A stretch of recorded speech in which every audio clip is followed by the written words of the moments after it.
students, good day. Welcome to our English B class. In today's lesson, we want to continue looking at the short story Blackout by Roger Mays. In this lesson, we're going to be looking at plot. I'm your teacher, Mrs. Carla Wilson John. Welcome. To study this extraordinary piece of writing, I said we would work through the text, element by element. Now remember, any short story has 5 elements. Can you recall those elements? What are they? Come on, give it a try. Let me hear you.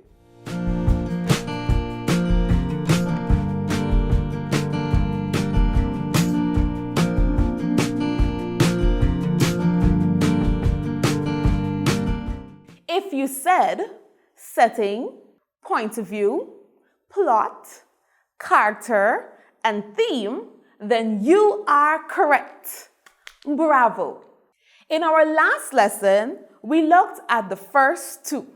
In this lesson, we want to continue by looking at the next element, and that is plot. Let's get right into it. What is plot? Plot is the term given to all the events that occur in the story.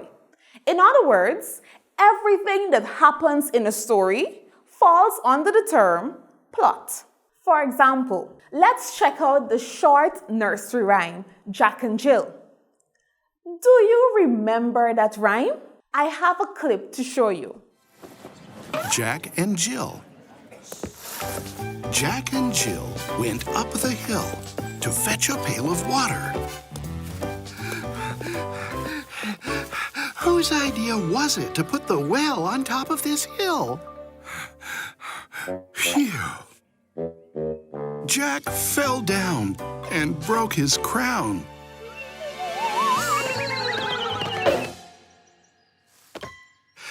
Aw, that was my favorite crown. And Jill came tumbling after.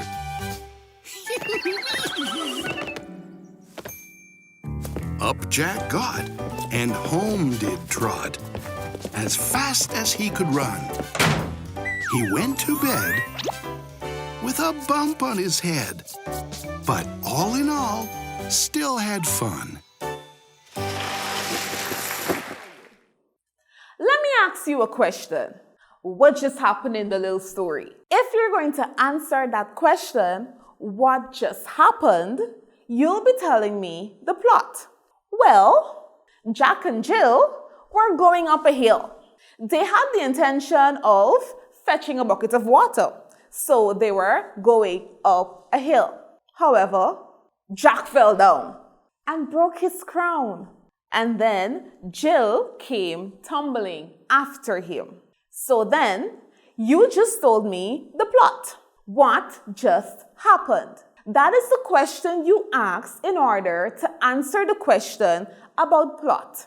So if anybody asks you a question, what is the plot of the story? Essentially, they're asking you what happened in the story. So you ask yourself, what happened? And then what? And then answering those questions step by step allows you to go through the series and the events of the story. Therefore, you are answering the question, what happened? Plot. So everything that happens within a story, the storyline, the details, the events, plot. With that knowledge, let us now examine plot in Roger Mays' Blackout. In order for you to go through this, you must be able to recall, or maybe you might have the text right next to you. So you can look at the text and you'll be able to follow along. The first paragraph really creates and emphasizes the setting of the story. But what was happening was the fact that the place was dark. There is a young woman waiting at a bus stop. Now emerges a dark figure from the other side of the street. But that did not scare her. She only became a bit curious when she realized that the person was coming towards her. She notices his physical appearance, his clothes, his height, his movements. But what struck her the most was the fact that he was black. The story says nothing else really made an impression. This added to the fact that he had casually approached her. That was not something that happened in her country, but now she was in the West Indies. Apparently, she was foretold that such things were common here, so she saw it as an adventure. Then what happened? Well, he sees her smoking and he asks for a light. She did not have a match. She had lit her current cigarette from her previously lit one. So she tells him she doesn't have a match. Imagine his confusion. I mean, she is smoking, and that's exactly what he says. Now we see her thinking. She couldn't argue what was obvious, but she didn't want to give him a light from her cigarette either. That would have meant them getting close in her mind. It was a little bit too intimate.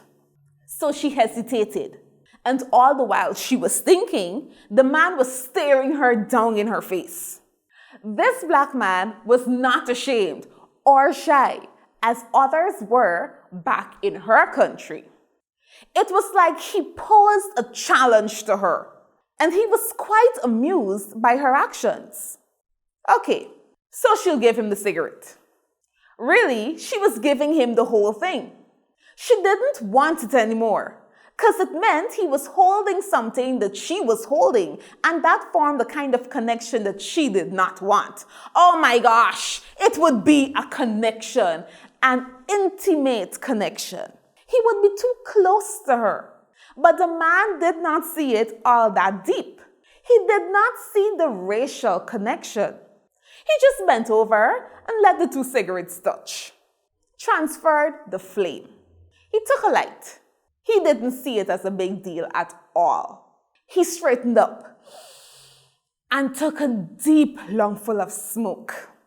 She realized that it was a half cigarette he had started smoking before. Like it wasn't even a brand new cigarette. He humbly said thanks and was stepping away. But then he realized that she didn't even continue smoking her cigarette. She just flicked it away into the drain. A cigarette that she was smoking with evident enjoyment a couple of seconds ago. Like, for real? So he looks at her like, who are you? A kind of cold speculation, according to the story. This made her feel uncomfortable. She was frightened. He seemed decent enough, but he kind of like made her skin crawl. I mean, there was a black man looking at her as though she were crazy for the foolish act she just committed. Had he said something in a loud, aggressive tone, as she assumed black people always would do, she would have felt better. But not this man. He didn't do that. He was silent and he just looked at her. Or had he been rude, it would have been better. It would have been what she had expected him to do. She would have been okay with that. But no. Wait. A black man was staring at a white woman with scorn. She realized this. How dare he? According to the text, well, what are you waiting for? She said, because she felt she had to break the tension somehow. Sarcastically now, he apologizes for making her waste a whole cigarette. But by now, she's feeling real stupid. To emphasize her mental white superiority, he says, there's plenty more where that came from, eh? No. This won't work. This won't do. I can't be on a street corner talking to a black man. This is not proper. This won't do, according to the text. But oh gosh, he wasn't moving. It was as though he could read her mind. So he bumped her. This is the street, lady. It's public. Okay, she couldn't argue with that. But she didn't have to answer him either. Shoot. She should have even never spoken to him in the first place, she thought. She should have just ignored him and silently held him in disdain from the start. Ugh. So now she's thinking that would have been the proper thing to do. Students, have you ever felt scorned by someone because of your skin color, because of how you look? For any reason or the other, has anyone ever scorned you? How did you feel? Well, this man was not having it. Shoot. He made her to know that it was a good thing she was a woman. Well, all now the lady was saying, so if I were a man, what would have happened? And his response made her think about lynching. Boys and girls, do you know what lynching is? Well, let's take a pause, step aside from the storyline and talk about lynching for a bit. So lynching was a widespread occurrence, especially in the US. Lynching was a form of violence in which a mob or a group of people tortured and hung both freed blacks or slaves, claiming that they were administering justice, but without giving them any legal trial or hearing. So that here in the story, this white woman is saying that back home in the US, where she was from, they would lynch the black man for less than his remarks he just made. Could you believe the extremity of her thoughts? So here the character is drawing a clear distinction between his country and hers, between his Caribbean region and her diaspora. And she became annoyed. But what could she do about it? Wait, she thought of something. She would actually engage herself in a conversation with him, hear what he had to say, and then have a story to take back home. So they engaged in a dialogue, and they spoke and they gaffed.